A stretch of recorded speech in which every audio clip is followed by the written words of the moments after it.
매일 10분씩 하루에 2번 집요하게 의학 지식을 파헤치는 지식탐정 김규리입니다. 갑자기 어지러워서 눈앞이 빙글빙글 돈다면 아마 그 자리에 주저앉아 꼼짝도 못하겠죠. 어지럽기만 해도 힘든데 울렁거리고 구토 증상까지 동반해서 고통을 더하는 질환이 있다고 합니다. 바로 이석증입니다. 너무나 고통스러워서 일상을 뒤흔들 수 있다는 이 이석증에 대해서 낱낱이 파헤쳐 보도록 하겠습니다.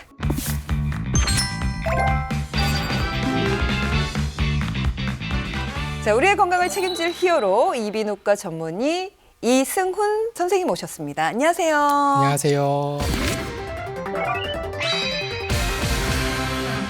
정확히 이 이석이 뭔지, 대체 뭔지 저도 잘 모르는 것 같아요. 귀 안에 있는 돌이라고 보시면 됩니다. 그래서 사람의 귀 안에 있는 작은 이제 칼슘 결정체라고 생각하시면 되는데, 진짜 돌같이 생겼어요. 근데 이게 귀 안에 들어가 있다고요? 달팽이관에서 돌이 빠졌다 이런 얘기 한번 들어보셨나요? 그 어르신들이 말했던 귀에서 돌이 빠진다는 얘기가 맞는 건가요? 정확히 말씀을 드리면 달팽이관에서 빠진 건 아니고 그 옆에 있는 전정기관에 위치한 돌이 빠진 건데, 이석증을 정확한 의학 용어로 표현을 하면 양성 돌발성 체위현운이라고 부릅니다. 무슨 소리죠? 이게 너무 이제, 어려워요. 네, 몸이 움직일 때마다, 움직임의 변화가 있을 때마다 갑작스럽게 회전성 어지러움이 생긴다 하여서 붙여진 이름이라고 이해하시면 되겠습니다. 사진에서 보았던 이석이라고 하는 칼슘 결정체가 구형낭과 난형낭이라고 하는 창구 안에 저장이 되어 있고, 여러 가지 원인으로 인해서 이석이 저장된 곳에서 이탈을 해서 새 반고리관 안으로 흘러들어가면서 생긴 질환을 이석증이라고 합니다.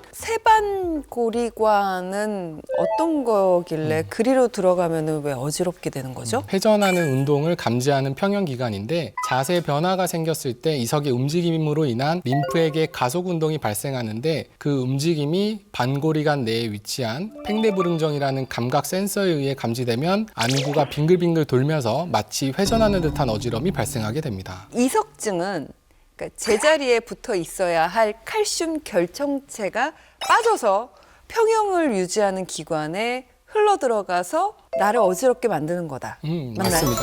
아주 잘 이해하셨습니다. 이석증이 있으면 쉬지 않고 계속 어지러운가요? 정지된 상태에서는 증상을 유발하지 않고, 이석의 움직임이 발생할 수 있는 자세 변화가 발생했을 때 갑자기 빙글빙글 도는 듯한 어지러움이 생길 수 있고, 짧게는 수초, 길게는 수분 이상 지속되는 어지러움이 있을 수 있습니다. 일시적으로 잠깐씩 심해졌다가 또 좋아졌다 이렇게 왔다 갔다 하는 거네요. 자세 변화 시에 순간 발생하는 심한 어지러움이 있고, 금방 또 소실되고 이후에도 머리가 멍하거나 속이 울렁거리거나 수시간 동안 오랫동안 지속될 수도 있습니다. 그러면 이석증인 줄 모르고 있다가 갑자기 심해지면 어떤 증상까지 생길 수가 있을까요? 1차적으로는 어지러울 수 있고, 속이 미식거리면서 심하면 이제 구토 증상이 가장 많이 발생할 수 있고요. 두통, 소화불량, 불안, 불면 증상 등도 동반될 수 있습니다. 간혹 오심 증상과 동시에 자율신경이 자극돼서 교감신경이 항진되면 식은땀도 나고 구토까지 하게 되는데, 검사 도중에도 구토 증상이 발생해서 검사가 중단되는 경우가 종종 있습니다. 전조 증상이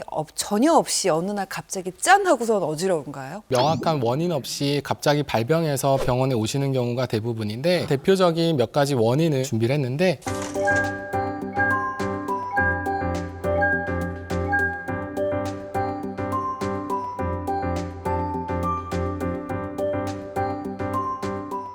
특이한 외상이 없는데도 자주 어지럽다고 해서 다 이석증은 아니죠? 모든 어지러움이 다 이석증은 아니고요. 몇 가지 대표적인 이제 체크할 수 있는 방법이 있는데, 고개를 숙이거나 네. 젖히거나 뒤로 눕거나 일어섰을 때 회전성 어지러움이 발생했을 때는 이석증일 가능성이 높겠다라고 생각하시면 되고, 자는 도중에 처음 경험하는 심한 어지러움으로 응급실을 찾는 경우가 많고요. 속이 미식거려서 체한 줄만 알고 내과로 가는 경우들이 많은데, 증상이 있으면은 우선 이석증을 의심해서 진료를 받아보시길 권하고, 어지러운 증상 외에도 귀에서 평소에 안 나던 소리가 나거나 잘 들리지 않거나 먹먹한 증상이 동반되면 이석증 외에 또 다른 원인을 생각해야 될 수 있어서 감별이 필요할 수 있고, 사물이 갑자기 두 개로 보이거나 한쪽 팔다리에 힘이 빠지거나 말이 어눌해지면 중추성 어지러움을 감별해야 될 수 있으므로 MRI와 같은 또 영상학적 진단도 필요할 수 있습니다.